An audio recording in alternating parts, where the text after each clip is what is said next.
Hello, everyone. Happy Saturday. I hope everyone's doing all right. It's good to be here and welcome to the Happy Wife School show. I, as always, just like to take a moment to make sure everybody can hear me, set some things up in the beginning. If you don't enjoy that, if you don't enjoy the beginning or end of the live stream, that's all right. You can always check out the podcast. So we are working on getting the Saturday show in podcast format and posting that. We schedule each Saturday's show to release on Wednesdays. So you can find the Happy Wife School podcast on Spotify, Apple, Google Podcasts, YouTube. I'm getting it posted on YouTube Podcast here on the channel, and Amazon Music and Audible, I think, which is very exciting. If you guys are on Spotify or Apple, if you can rate and review the podcast, that helps it reach more people. Someone left such a lovely review on the Apple podcast. So thank you guys so much. That was really, really kind and touched my heart to read that. So let me hop over here in the chat for a moment, just to make sure all is good. Salty, good to have you here. That popped up right away. And thank you so much for being here. Phil, Steve, Evo, my moderators, keeping an eye on things. Thank you guys. You do an amazing job every Saturday and keep this such a positive, great place to be. Steve is saying loud and clear, hi, love grows. Always good to have you here. And to everyone else joining, John, good to have you. Delusions of Humanity, great name. Happy to have you here. And I'm going to pop that down. I will come back over to the chat and questions at the end of the live stream. And Evo does a great job of sending me questions to answer at the end of the show. So we will get to that. And before we get into the topic today, couple reminders. I've got the call-in show coming. So originally I thought I was going to do the call-in show live, but just due to the sensitive nature of conversations that I will have with people and wanting to be there fully for them in those conversations to support them in the question that they are asking, or even just answering questions. There's an option just to submit a question, even if you don't want to be on an audio call with me talking about it and then having that posted on the channel. That's an option as well. So I'm very excited for that. So that'll be a recorded video that I release on the channel as we flesh things out. So very, very excited. I've already had people submitting questions and a few people that want to be on air. So thank you so much. If you have a question for me or you would like to be on the call-in show or a chance to be on the call-in show, I won't be able to get to everyone. There is a link in the description to submit that question on a Google form. So please get that into me. Very, very excited about that. A reminder to go check out my colleague Josie's channel, Escape the Alternative Health Matrix. Thank you, Luke. The link is in the description below if you want to go check her channel out. And then just a reminder as we get into today's topic, who my message is for, that this channel is for women and for good men. So for women, if you are married to a good man, that you know you are married to a good man who is responsible, hardworking, loving, caring, just wants you to be happy. This channel is for you. And this channel is for the good men out there married to women struggling with the challenges and things that I talk about in our woman ways. So I always like to give that reminder that this channel is not for extreme dysfunctional relationships or physically abusive relationships. That if that is your situation, I am so sorry. And it is best to seek out help from a licensed mental health professional that is experienced in domestic violence. So with all that being said, let's get into today's topic. I'm excited for this one. We are talking about submissive wife, the secret to a happy marriage. We're gonna see. So to start this off, I do want to say and clarify right from the get-go that I do not have an expertise or an understanding of the biblical meaning of being a submissive wife. That is not the angle and direction that we are going today and talking about being a submissive wife. What I am talking about today comes from my own experience of myself as a woman in my marriage and being a happy wife and understanding the roles and responsibilities that we each have in a marriage and relationship as a man and a woman. Yes, you heard it. We have roles and responsibilities and different strengths as women, and men have different strengths as men, and that we are happiest in marriage when we understand those roles and we embrace those roles. We embrace the differences between men and women. That has been a path to happiness in my life. And it's something that, as I share on my channel, that I'm not perfect, but this is my guide and my roadmap to evolving and constantly evolving as a woman and a wife and the best version of myself, because I believe that's a lifelong journey, and having a dance with my husband and understanding and beginning to embrace those differences and embrace those roles and responsibilities. So the purpose of this discussion today on the idea of being a submissive wife is in the context of this channel, the Happy Wife School, and how to be happy and thrive in marriage. So I want to give a recipe for a successful, happy marriage in this context of exploring and talking about being a submissive wife. So the first place I want to go in talking about this today is, why as women, we get so upset and so triggered about the concept of being a submissive wife. And just even that word submissive, it just will throw us into a huge rage and anger as women. It's like we feel like we have a parent as an adult and someone governing over us, and that someone like has put us in a cage, and it sends us into this huge rage and anger. And the reason for that is that it is a very, very deep belief system that is embedded deep into our psyche as women, that we feel entitled to do what we want, when we want, and to not have anyone or anything telling us what to do. In the face of someone, our husbands or anyone else in our life, telling us what we should be doing, what we need to do, that we do have responsibilities. It is so deeply embedded in us that we should be able to do what we want when we want, and the selfishness that we have. It is very, very difficult for us to break out of that entitlement. And I know some people listening will say this is a product of feminism. I disagree. I believe that it has become this entitlement, and our deep belief that we can do what we want has become heightened and more prevalent and pervasive in us as women because of feminism, that it's enabled that in us.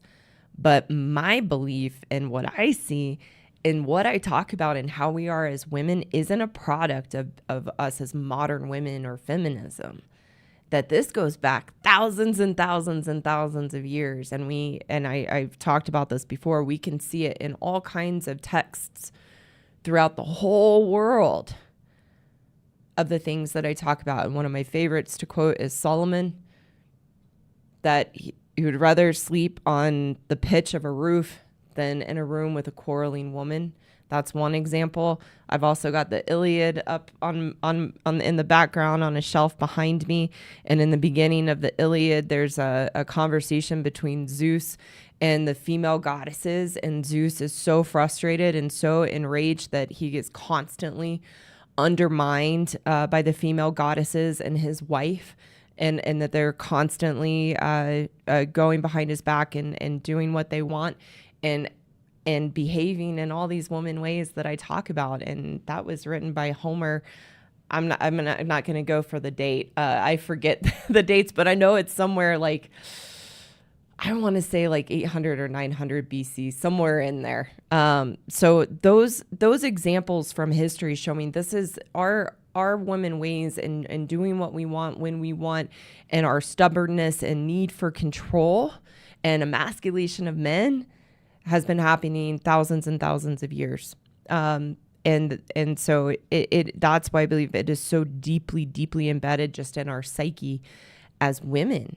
So when we think of the idea of being submissive, especially in our marriage, and submitting to our husbands, and we're going to talk a little bit what that means from my perspective here in just a moment, it sends us into this huge rage because we feel we have this God-given born right to do what we want.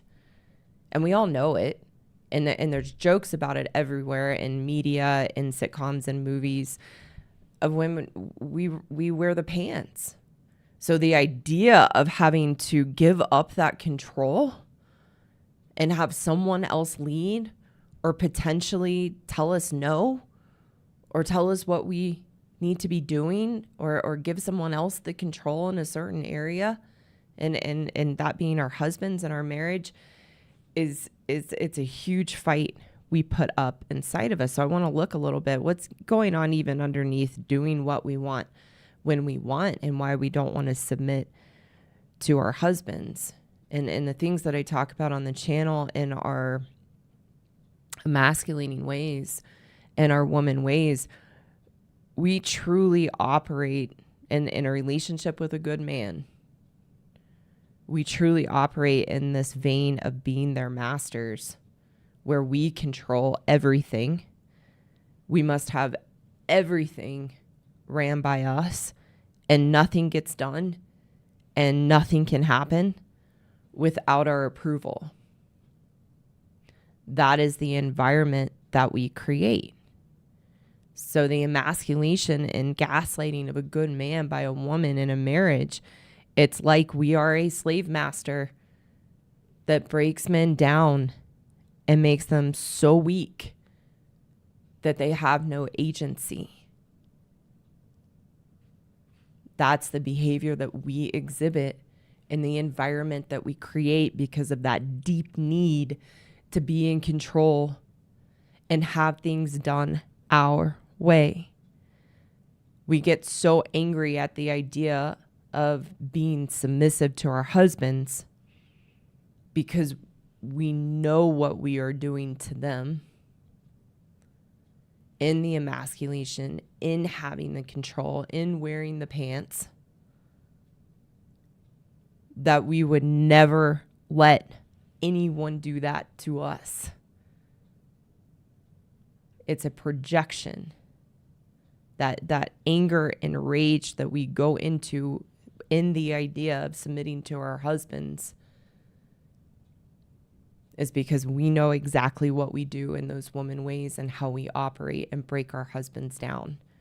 And so we project that that's what it's going to be. And we do it so in such a destructive, aggressive manner that we believe through our own actions and how we operate that if we submit to our husbands and allow them to lead, that it will be a destructive, aggressive process where they're in control of us and doing the very things to us that we do to good men, which of course is not true.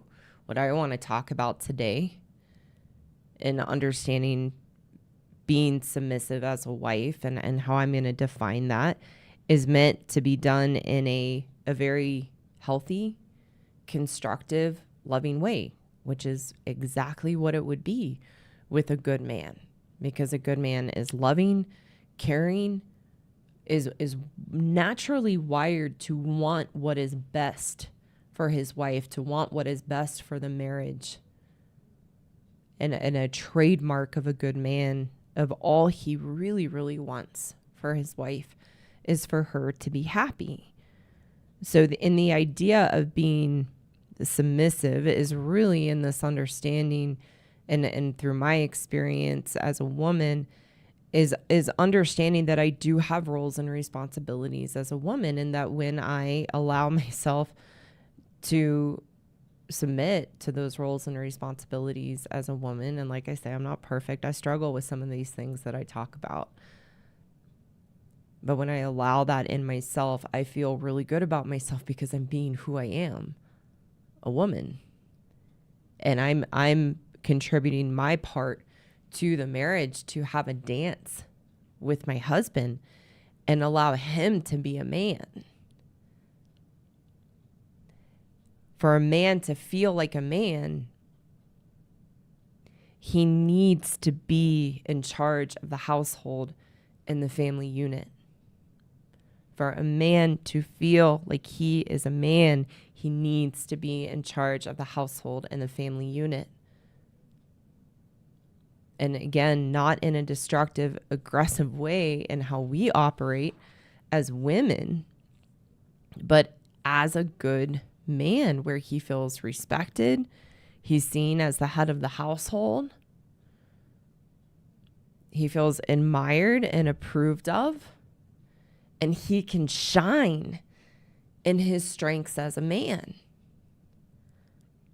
A man can't feel like a man when he is emasculated and gaslit that he is wrong in everything he does and who he is, and treated like a child.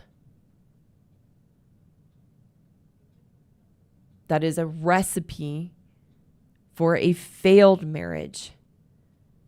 That as women, when we treat our husbands as weak and weaken them and break them down, make them bad and wrong, treat them like children, a good man, and I think this is important to really understand in my message, the emasculation breaks a good man down and causes him to be disconnected from who he truly is, and he gets sucked in to his wife's interpretation of him. His reality gets completely distorted, where he truly believes the things that his wife makes him feel about himself and believes he is the problem. That's the effect and the spell of the emasculation.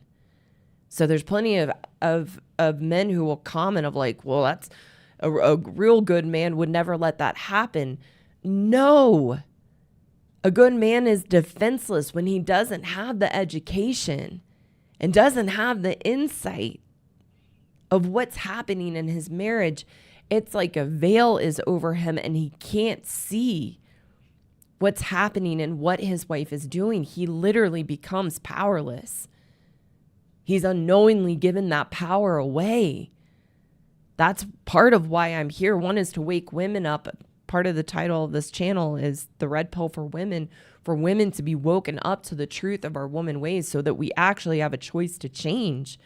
And also for good men to wake up from the gaslighting and the crazy making that's ensued in their marriage, to see the reality of what their wife is doing so that they do have a chance to regain their confidence and know who they are as good men and fight for themselves and fight for the marriage and fight for their wives because it's been beaten out of them. It's something that good men have to heal from. The emasculation is something good men have to heal from to be able to rebuild their strength and confidence and get back who they are as good men. And that's part of the women who are open to my message and are open to being red pilled and seeing the things that I talk about. That's what you want to be listening to in today's message, and understanding being a submissive wife is to allow your husband to be a man again and allow yourself to be a woman and have a dance with your husband in your marriage. That's really what it means to be a submissive wife. This is like dancing. And we know as women and men, when we dance together, literally, like if we were to go ballroom dancing, the man leads. So being submissive in a marriage is learning to allow your husband to lead as the man with a gentle touch. It's just like dancing, and understanding that a good man wants what's best for his wife and wants what's best for the family unit. He has your best interest. It's our own selfishness and need to be right, need to be in control, need to do what we want when we want, that we buck back like a wild bronco in allowing our husbands to lead. But when you do, that's where you can have a successful marriage, because it becomes a dance. As women, we're the opposite of our husbands as good men, that all we can think about is ourselves. And there's no concept of the priority of the family unit, because we only want what we want. All submission means, so I'm going to define submission. All submission means is respecting your husband's opinions and decisions as the leader of the family, and not invalidating him. I'm going to say that again. Submission means respecting your husband's opinions and decisions as the leader of the family, and not invalidating him. That works for a successful, healthy, happy marriage where you can both thrive in who you are and work together, because good men are natural leaders. They are problem solvers, and they are rational decision makers. That's their nature. For the women listening who say, that's not my husband, he never makes decisions, he's completely given up and checked out, I have to do everything myself. You need to know that's the effect of emasculation. If you look back to the man you married, there was a reason you married him. And you look back to the man that you married before you began to beat him down in your woman ways, and you see the good man that you married, then you can understand the reason he has changed is because we've taken away that power from them through constantly making them wrong, constantly shaming them, constantly undermining them and doing what we want, making the decisions, strong-arming them. And over time, that's broken them down and weakened them. So this is an opportunity to see that in yourself, not to make yourself bad and wrong, but to give yourself a path forward to actually be able to change. That's what I had to do. And that opened up a whole new experience of myself as a woman and a person and a wife that has led to me and my husband having a dance. Is I had to be aware of the environment that I had created in my marriage and what I had done to my husband. And over time, as I began to change, he began to find his strength and show up as the good man that he is. And we have that dance. And like I say, I'm not perfect.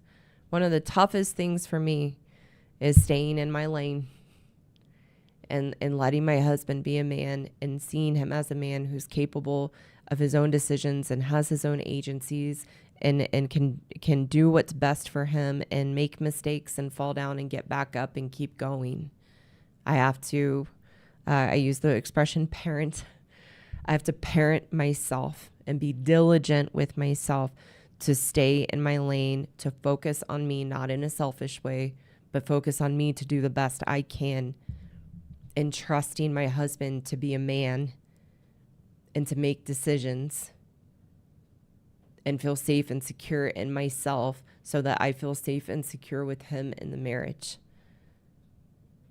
And it leads to me feeling really good about myself and having a wonderful, wonderful marriage. Sorry, I had a pop-up come up. All right.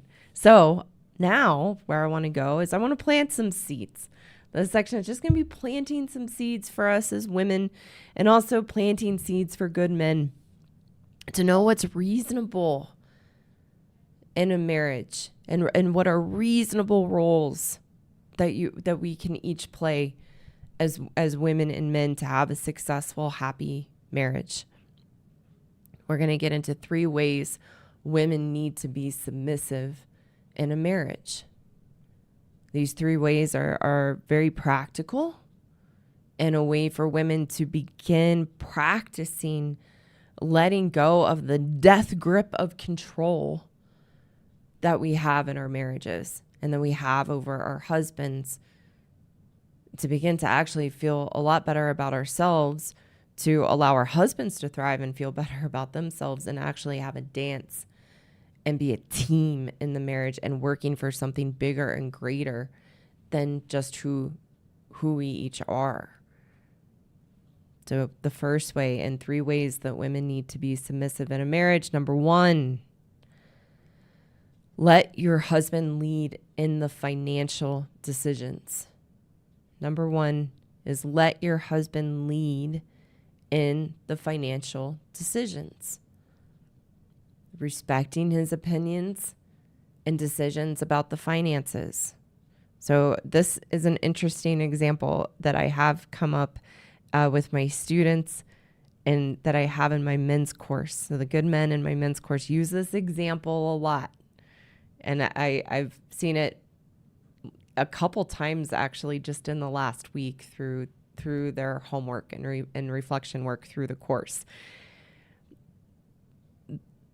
A lot of good men are married to women that constantly want to do projects around the house and want to be renovating, doing different things to the yard, renovating different sections of the house. I'm serious. All the time. I see it all the time. I didn't know that this was such a big issue. And when good men are learning to look at the issues and challenges in the marriage, what they need to address through a tough conversation, this is a common example that comes up. And as women, we will buck, like I said, like a wild bronco, like, no, but we need to redo the kitchen, and we need to do some landscaping to the yard, and we need to finish the basement, and it needs to happen now because we want what we want. And a good man who is generally financially responsible sees that, no, we don't need to be doing all of this. We need to be thinking of our future and thinking of our kids' future and making responsible decisions around the finances, and doing all these projects is not something we need to be doing. We need to slow our roll, and we need to be financially responsible. That's an example of letting your husband lead and respecting his opinion and decisions with finances. So one of the best ways to do this is being on a budget. One of the best ways to allow your husband to lead in the finances is to be on a budget. And I know there's some women out there that might listen or hear this and think, well, he spends too much money. I'm the one that wants to be on a budget. He's the one being irresponsible and going into debt. We want to recognize that in general, good men want to be financially responsible and plan for the future. Are there exceptions to this? Of course. But in general, good men want to be financially responsible and plan for the future. In general, as women, and I speak from my own experience, we do not like being on a budget because we don't want something telling us what we can and cannot do. And we certainly don't want our husbands to lead in a budget and let them have that control. So this is a wonderful way to consider and step into as a wife to be submissive in a marriage. Simply letting your husband lead and respecting his opinions and decisions as the head of the household and not invalidating him. Being on a budget is a way for us to learn to be responsible. And the good men want to know that it's reasonable for you as a good man to take the lead, and for us as women to be on a budget and put the family first and build financial security. It's just practical, good advice. And we have a lot we can learn as women by being on a budget and learning to let go of making it all about us and what we want and that need to be in control, and actually learning to parent ourselves around money and be financially responsible and allow our husbands to lead in that. That's number 1. The second way that women need to be submissive in marriage, I will say before I go to the second one, I will do a whole live on this. I'm just planting seeds. So we're not going to go super in depth, but this is one that could be a whole live, or probably like 3 or 4 lives. But number 2 of ways women need to be submissive in a marriage: let your husband lead in parenting. Let your husband lead in parenting. Good men are the better parents. Good men are the better parents because they want their children to be independent, responsible, and to know that there are consequences in life. Good men are really, really good at holding children accountable, giving consequences, holding their children to those consequences,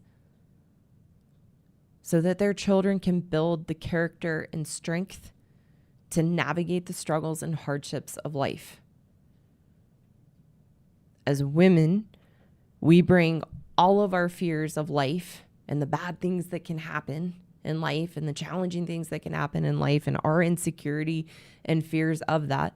We bring that all into our parenting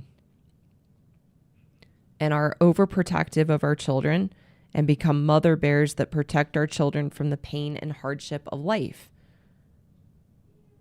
which is one of the worst things that we can do for kids, is to try to protect them from the hardships, realities, and pain of life.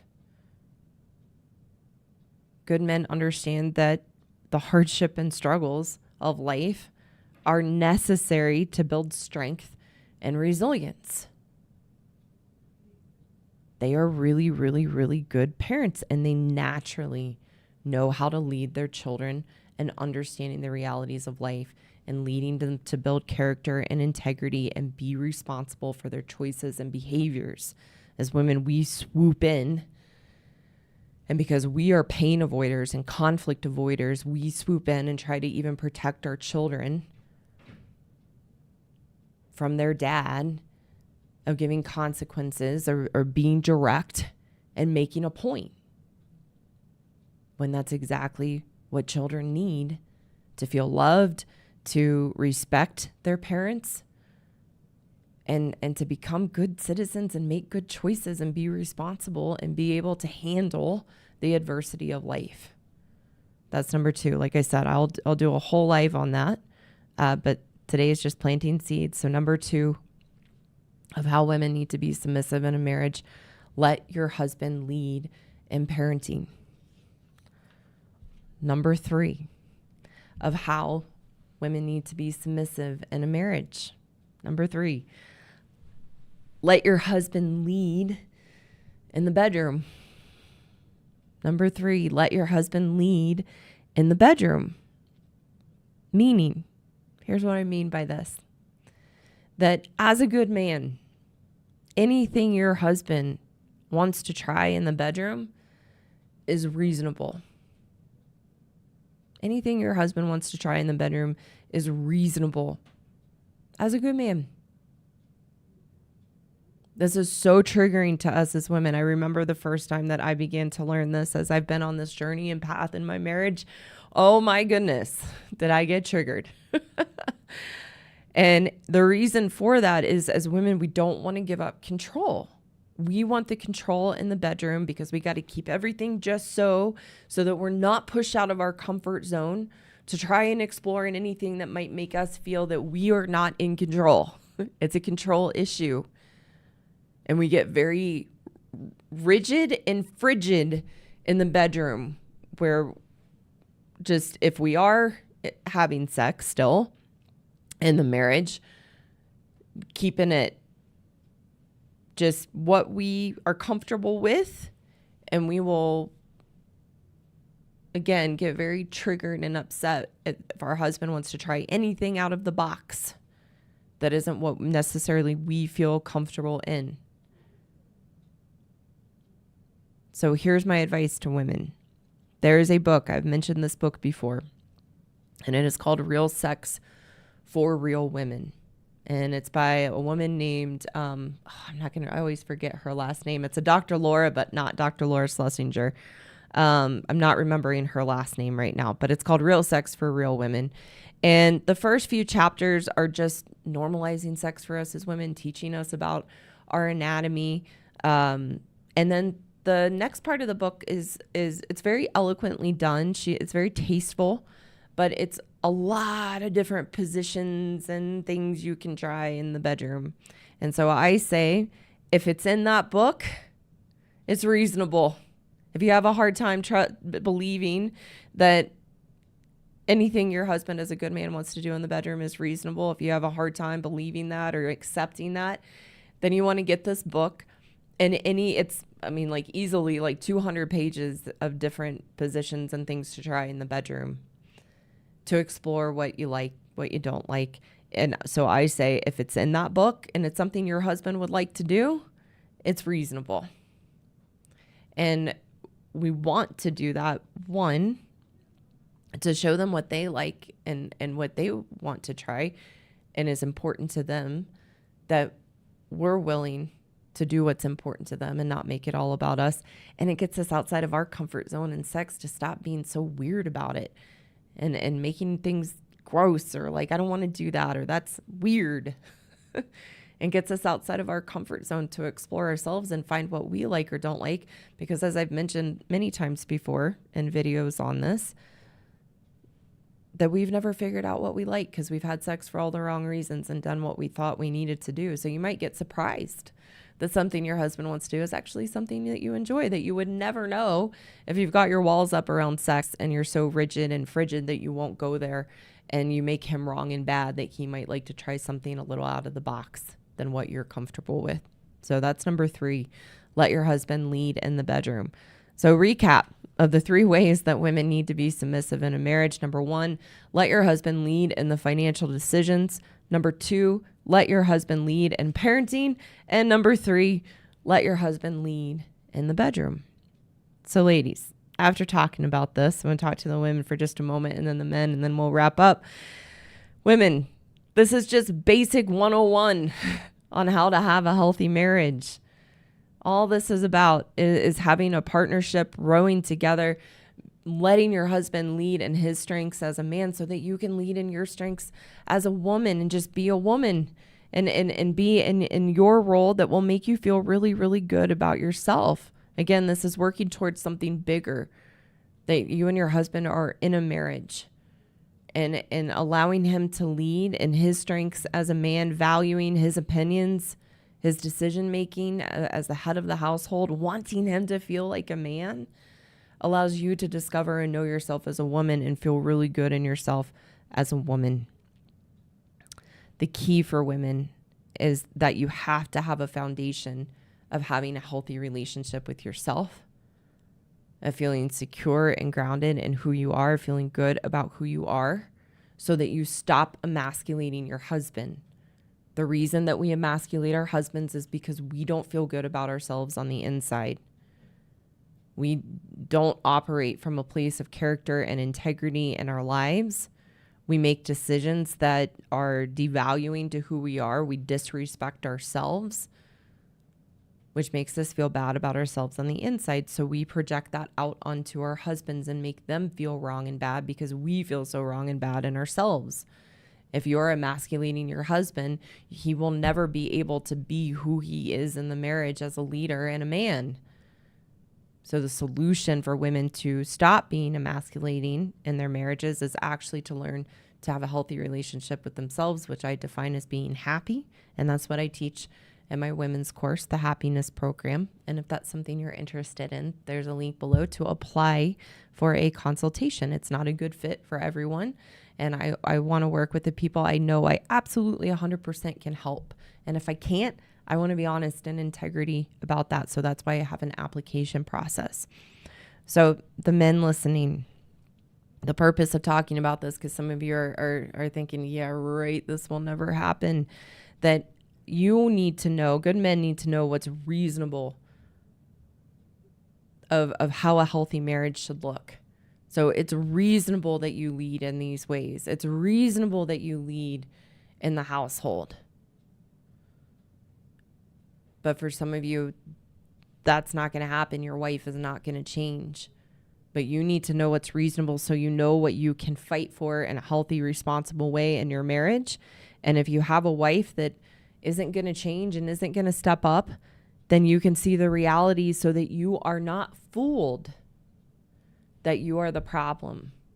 When you can no longer be fooled by your wife and are grounded to know you are not the problem, then that's how you overcome the emasculation and the gaslighting. So you are no longer giving your power away, and you can make choices about the relationship based on your values and what is important to you, and begin to navigate the relationship with strength and confidence so that you are no longer a victim to the emasculation. And that's why I teach that your wife is your greatest teacher. As men and women, as women, we need to be in camp, take responsibility, and men need to be in camp, take responsibility. How we get there and what we need to do looks different because we're different as women and men. Women need to take responsibility that we are the problem because we emasculate good men, and that's a reflection of how we feel about ourselves.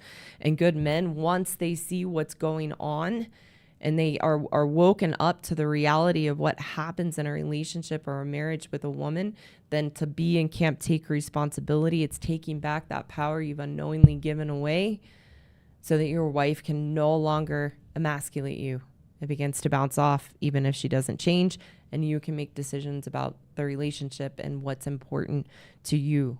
But men need to see the reality of what's reasonable in a marriage, and women needing to see what's reasonable in a marriage and what actually makes a healthy, happy relationship. And who would have thunk it? It's being women and being men and being grounded in those roles and responsibilities. So thank you so much for listening today and joining me. Remember, if you are here with me on YouTube, to hit like, consider subscribing to my channel if you haven't already. Reminding you guys that if you want a chance to be on the call-in show with me, or you have a question for me that you would like answered, there is a link below to submit those questions.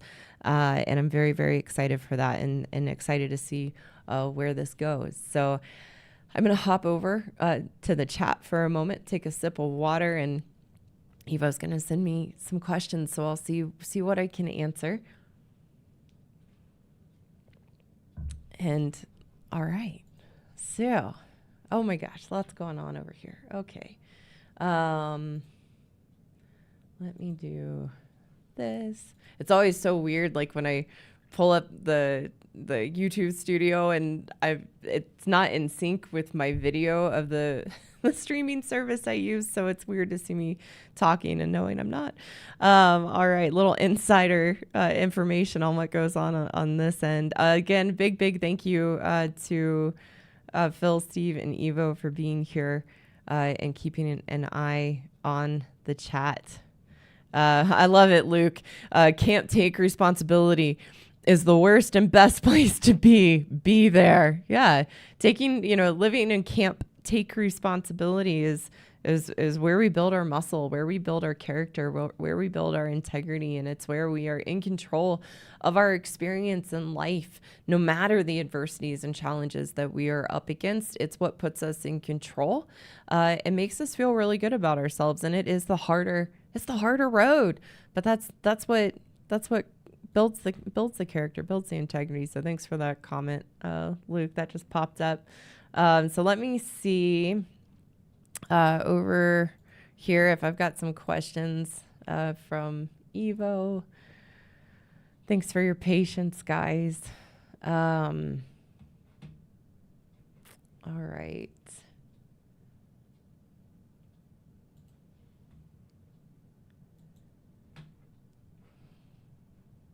Here we go. Awesome. Thank you, Evo. Whew. Yeah. Okay. Yeah. Good question. Karen, what is the best coping mechanism to deal with gaslighting? I have literally shut down all communication with my soon-to-be ex-wife to stay sane and above the water. Good for you. You took my advice from the live stream last week. So the best way to overcome gaslighting, whether that's in your marriage or if you're going through the process of separating or divorce, or you are divorced, the best way to overcome the gaslighting for good men is to know who you are as a good man. One of the very first things that we have our students do in the men's course is to define themselves as a good man, because through the process of the gaslighting and the emasculation, good man loses sight of who he is. That's why he gives his power away to his wife, because he believes she's right and that he really, really is the problem.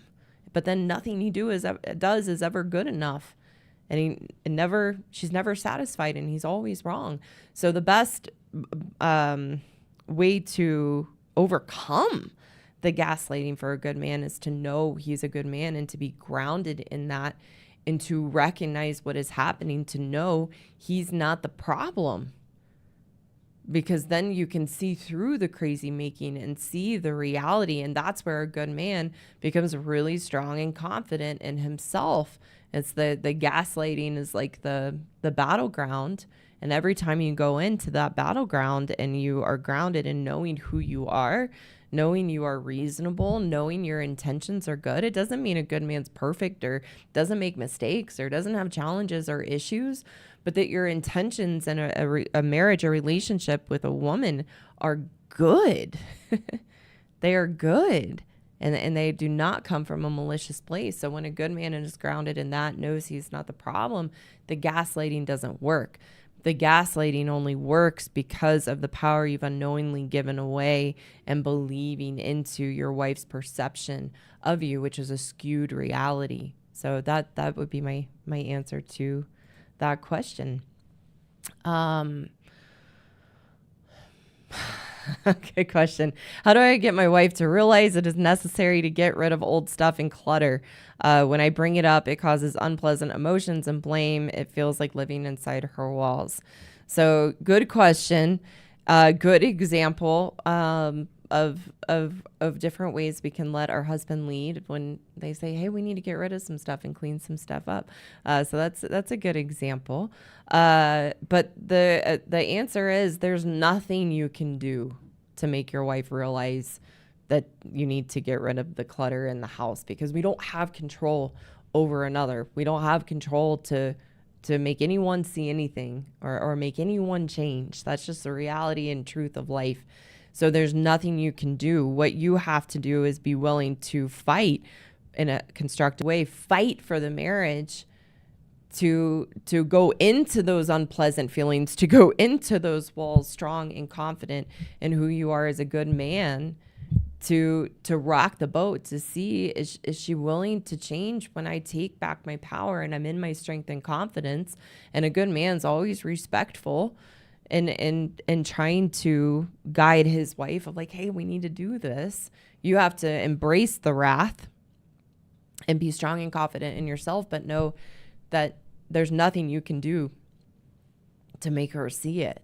And that's when if she's unwilling to change and unwilling to come around, that's where you see the reality of your wife and who she is. So again, you can make choices based on your values of what's best for you in the marriage or your phase of life.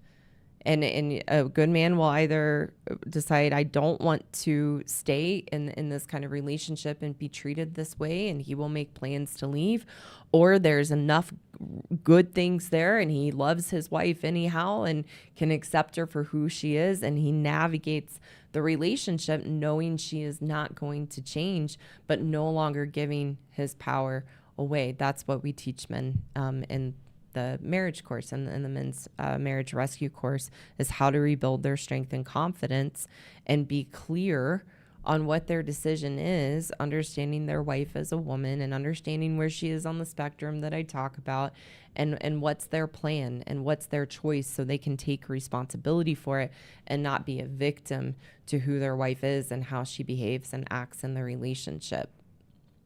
All right. Coming back over here. Thanks so much, Evo. Good things here. Let's see. Yeah, yeah. Thank you, Peter. This is also true. It literally crushes the spirit. That is what emasculation does to a good man, is crushes the spirit. I don't want my ex to teach my wonderful daughters these horrors. So thank you for your comment. And here's something to consider, is that, yes, as young women, we can watch our mothers do these behaviors. What's important to understand is that a woman is a woman is a woman, and we have these behaviors on a spectrum. And it's not that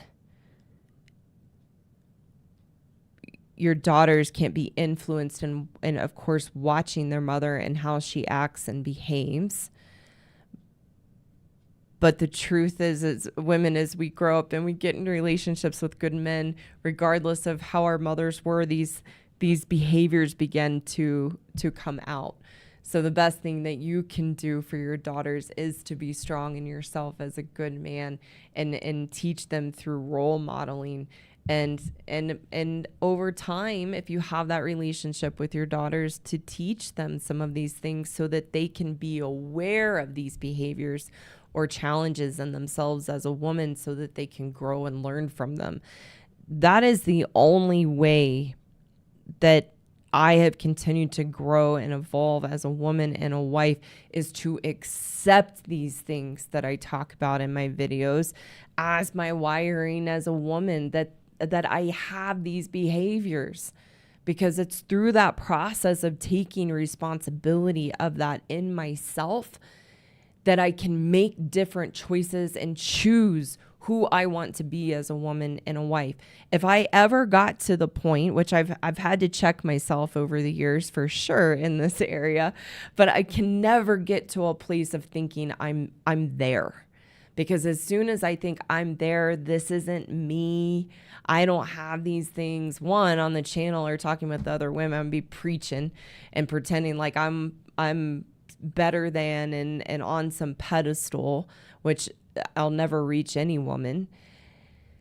Two, I will shortchange myself because I will default into these behaviors and lose my growth. So I can never think that I'm there. My path to evolve and overcome these behaviors is to accept them in myself as part of my wiring as a woman, so that I can actually access a much deeper part of who I am as a woman and a person, and bring the best of me out in my marriage and in my other relationships.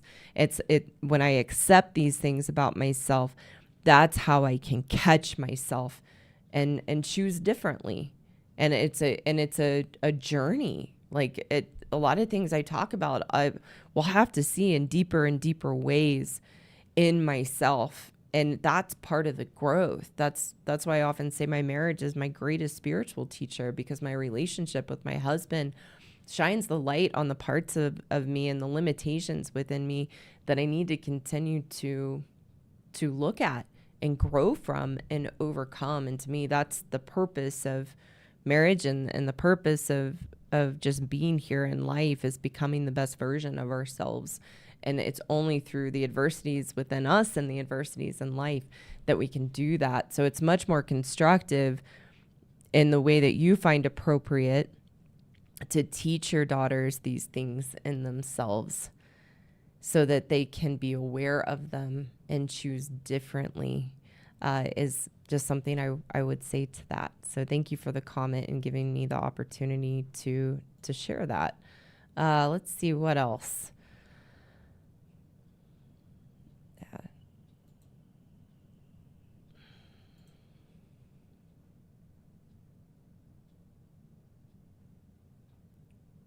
Just reading through things, guys. Thanks for your patience.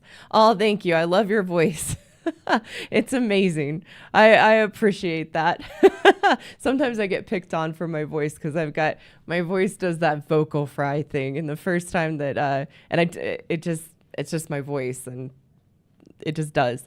So some people like to find ways on the channel that want to shame and poke. They find ways they find my weaknesses, and they will try to poke holes in those weaknesses. And one of the very first shaming comments that I got on the channel was around my voice, and somebody saying, stop doing vocal fry. If you want to grow your audience, you need to change your voice and overcome your vocal fry. And I just like, it was one of those ones that got me, and it was really good because it poked at a crack in my foundation of accepting myself, and like, this just how God made me. This is the voice I have. And so thank you so much. That brings back that memory from that, and having to work through that. And now I can laugh if someone ever talks about my voice.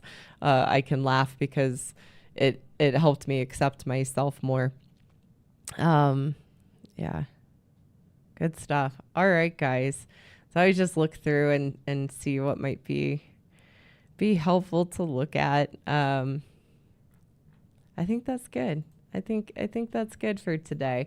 So thank you so much, Evo, for sending those over. I'm going to start wrapping up and getting into my weekend, and hope you guys have a wonderful weekend. Thank you so much for being here, and I hope you guys just to keep on trucking on and are learning good stuff from the videos still, and looking forward to having a new type of content with the call-in show, and just appreciate you all very, very much. This is one of my favorite things to do every single week, is be here with you and share some insight and some of my own journey. So I hope this was a helpful one, and I look forward to seeing you guys next Saturday. All right. Bye.